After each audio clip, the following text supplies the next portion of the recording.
जनता party की अहम बैठक होगी आज। थोड़ी ही देर में विधायकों की मॉक वोटिंग ड्रिल शुरू होगी। सीएम नायब सैनी समेत बड़े नेता मौजूद रहेंगे। विधायकों को दी जाएगी वोटिंग प्रोसेस की ट्रेनिंग। संजय भाटिया और सतीश नांदल पर रणनीति तय होगी। राज्यसभा चुनाव से पहले बीजेपी की अंतिम तैयारी है। होटल में जुटेंगे सभी बीजेपी के विधायक और एक तरीके से वोटिंग ड्रिल यहां पर शुरू होगी। सूबे के सीएम नायब सिंह सैनी भी मौजूद रहेंगे। तमाम बड़े नेता विधायक यहां पर मौजूद रहने वाले हैं।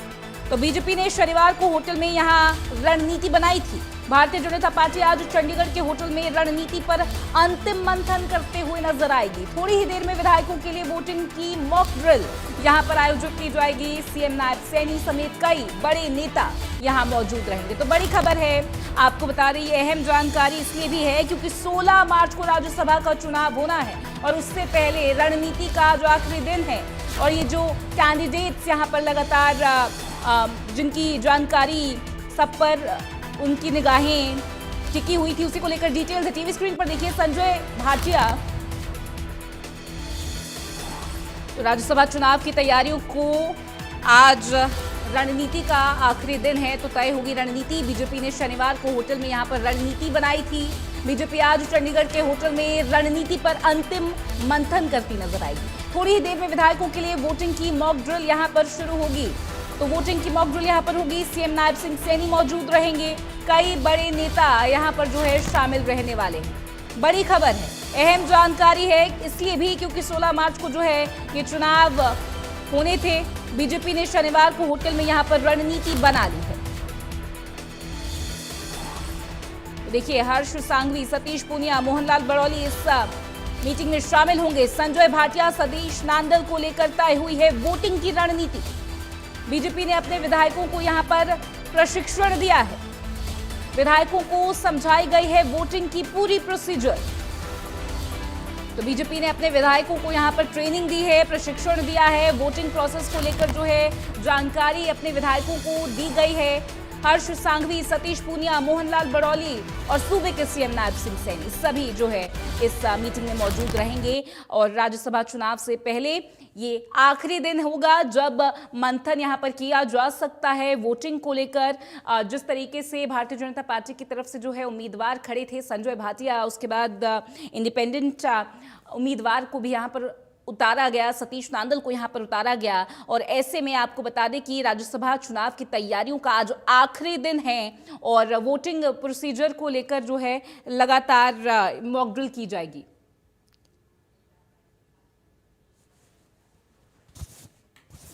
तो हमारे साथ हमारे सहयोगी जुड़ रहे हैं, इसी को लेकर ज्यादा जानकारी देंगे साहिल रुखाया। साहिल, जिस तरीके से राज्यसभा चुनाव का जो डेट आया था, ऐसे में 16 मार्च को ये चुनाव होने थे, उससे पहले लगातार सभी की निगाहें इस पर टिकी हुई थी। बीजेपी के कैंडिडेट उतरे, उसके बाद कांग्रेस के कैंडिडेट उतरे और उसके बाद इंडिपेंडेंट उम्मीदवार सतीश नांदल भी यहां पर उतरे और उसके बाद लगातार इस पर डिस्कशन होता रहा, रणनीतियां बनती रही, रणनीतियां चेंज होती रही। अब क्या अपडेट है? आखिरी दिन है मंथन करने का।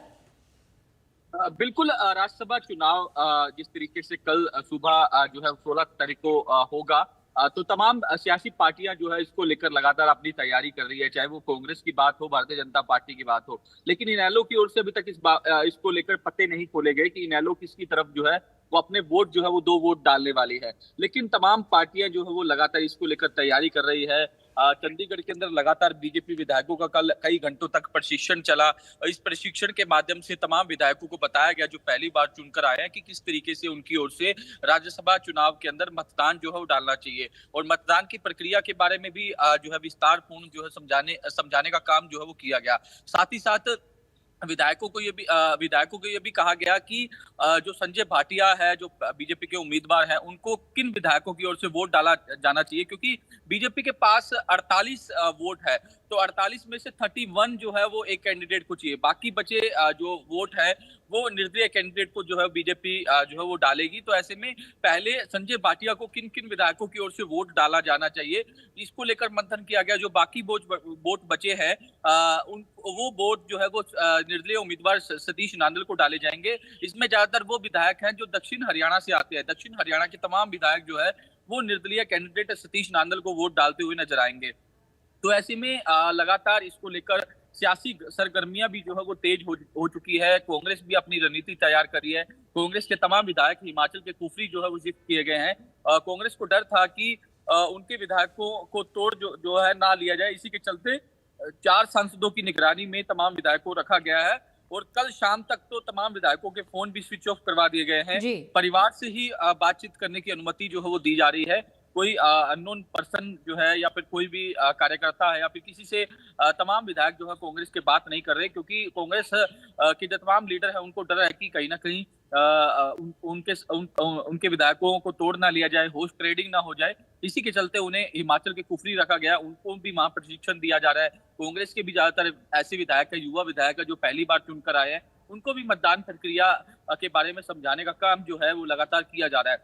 आज शाम तक कांग्रेस के तमाम विधायक जो है वो परमाणु के नजदीक एक होटल के अंदर आके रुकेंगे और कल शाम को जब सुबह वोटिंग का टाइम होगा उस वक्त जो है तमाम विधायक जो है वो परमाणु से निकलेंगे और चंडीगढ़ पहुंचेंगे और तमाम विधायक जो है वो अपने कैंडिडेट को वोट डालने का काम करेंगे। तो ऐसे में अब देखने वाली बात ये होगी कल का दिन काफी अहम हो जाता है। कल किस तरीके से ये पूरा का पूरा जिस तरीके से चुनाव जो है वो रहने वाला होता है, क्योंकि पिछले जो 2 चुनाव हुए हैं, 2 चुनावों में कांग्रेस जो है वो जीती जिताई बाजी जो है वो हार गई। इस बार कांग्रेस जो है वो किसी प्रकार का रिस्क लेने के मूड में नहीं है। कांग्रेस का दावा है कि इस बार जो है वो किसी प्रकार का खेला जो है वो नहीं होने दिया जाएगा। इस बार उनका कैंडिडेट करमवीर बोध जो है, जिन्हें पार्टी हाईकमान की ओर से मैदान में उतारा गया, उनकी जीत जो है वो निश्चित है और कांग्रेस एकजुट है। तो ऐसे में अब देखने वाली बात होगी कि किस तरीके का प्रदर्शन कांग्रेस का इस चुनाव के अंदर देखने को मिलता है। ठीक है साहिल, बहुत शुक्रिया आपका तमाम जानकारी और इस पूरी बातचीत के लिए। तो देखिए थोड़ी ही देर में यहाँ पर विधायकों की एक अहम मीटिंग होते हुए नजर आएगी। भारतीय जनता पार्टी जिस तरीके से लगातार काम यहाँ पर कर रही है, ऐसे में जानकारी ये है कि वोटिंग की मॉक ड्रिल यहाँ पर शुरू हो सकती है। कुछ ही देर में यहाँ पर जो है सभी तमाम नेता पहुंचेंगे। सूबे के सीएम नायब सिंह सैनी यहाँ पर जो है वोटिंग मॉक ड्रिल करवाते हुए नजर आएंगे। इसके अलावा आपको बता दें कि संजय भाटिया, सतीश नांदल दोनों के नाम पर यहाँ रणनीति आज तय हो सकती है। राज्यसभा चुनाव की तैयारियों का आज आखिरी दिन है। थोड़ी ही देर में विधायकों की मॉक वोटिंग ड्रिल शुरू हो जाएगी।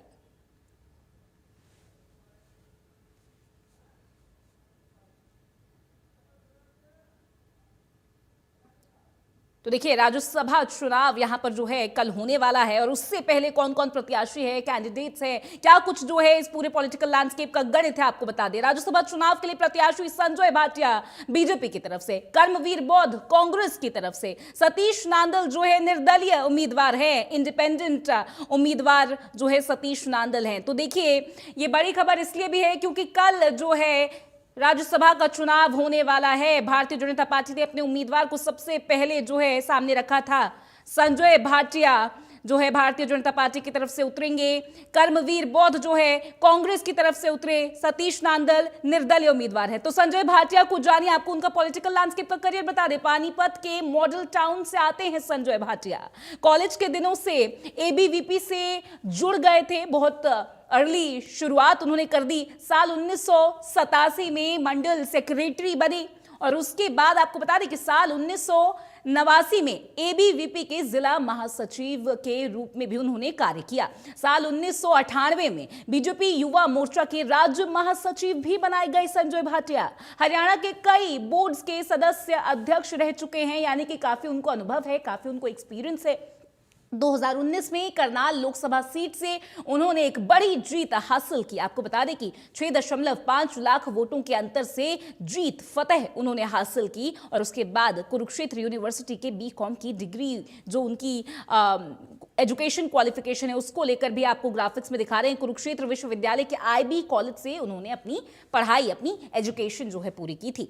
ऐसे में संजय भाटिया की जो पॉलिटिकल लैंडस्केप की करियर है उसको लेकर डिटेल्स आपने देखी। अब बताते हैं कर्मवीर बौद्ध के बारे में। अंबाला के रहने वाले हैं कर्मवीर बौद्ध। 5 साल पहले हरियाणा सिविल सचिवालय से सेवानिवृत्त हुए और सुप्रिंटेंडेंट के पद से यहां पर जो है सेवानिवृत्त हुए। उन्होंने यहां पर कार्य किया।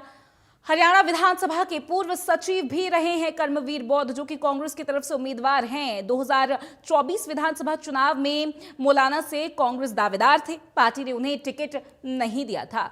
आपको बता दें कि कर्मवीर बौद्ध दलित समाज से आते हैं और ऐसे में एक तरीके से कांग्रेस भी एक बड़ा संदेश उनके नाम से देना चाहती है। किसी भी गुट या खेमे से जुड़े नेता नहीं है कर्मवीर बौद्ध। पार्टी के कार्यक्रमों से भागीदारी जो है लगातार निभाते रहे हैं। संविधान बचाओ अभियान में सक्रिय रूप से शामिल रहे हैं, काफी एक्टिव जो है नजर आए थे। इसके अलावा आपको बता दें सतीश नांदल कौन है, इंडिपेंडेंट उम्मीदवार रोहतक से आते हैं। भूपेंद्र हुड्डा के विधानसभा क्षेत्र से ही आते हैं सतीश नांदल, और ऐसे में 2007 में इनेलो से राजनीतिक करियर की शुरुआत उन्होंने की थी। देखिए ये एक इंटरेस्टिंग फैक्ट है, उन्होंने इनेलो से शुरुआत की। इनेलो से 2019 में भाजपा में वो शामिल हो गए थे। उसके बाद 2019 में हुड्डा के सामने यहां पर उन्होंने चुनाव लड़ा था, और ऐसे में हुड्डा के सामने 3 बार चुनाव लड़ चुके हैं सतीश नांदल। ये इंडिपेंडेंट उम्मीदवार है राज्यसभा चुनाव के लिए, जो है एक तरीके से एक बड़ा स्ट्रॉन्ग कैंडिडेट इनको भी माना जा रहा है। और ये कुछ डिटेल्स और आपको बता दें, पॉलिटिकल लैंडस्केप की मैथ आपको बता दें, कुल सीटें 90 हैं, बीजेपी के पास 48 हैं, कांग्रेस के पास 37 हैं, इनेलो के पास 2 और अन्य जो सीट्स हैं वो है 3। और ऐसे में दो सीटों पर जो है यहां चुनाव होना है। कुल वैध मत, और आप ये पूरा गणित देख रहे हैं, आप ये पूरा मैथमेटिक्स जो है देख रहे हैं कि राज्यसभा चुनाव में जीत की मैथमेटिक पकड़ क्या होनी चाहिए। कुल वैध मत, इसके अलावा रिक्त सीटें, और ये पूरा जो है फॉर्मूला है कुल वैध मत डिवाइडेड बाय रिक्त सीटें +1।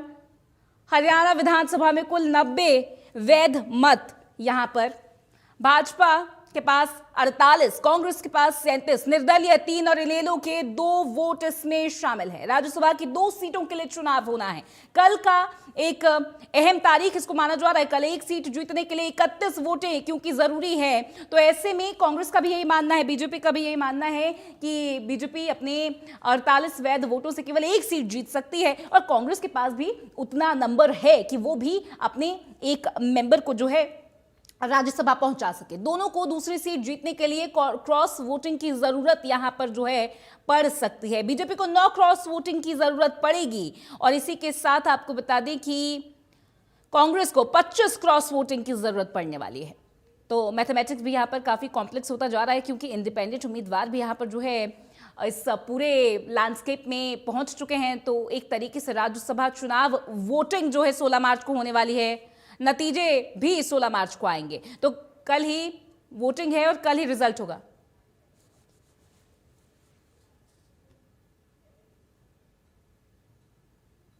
चलिए अब रुक करेंगे हेडलाइंस का। देखिए डॉक्टर ऑर्थो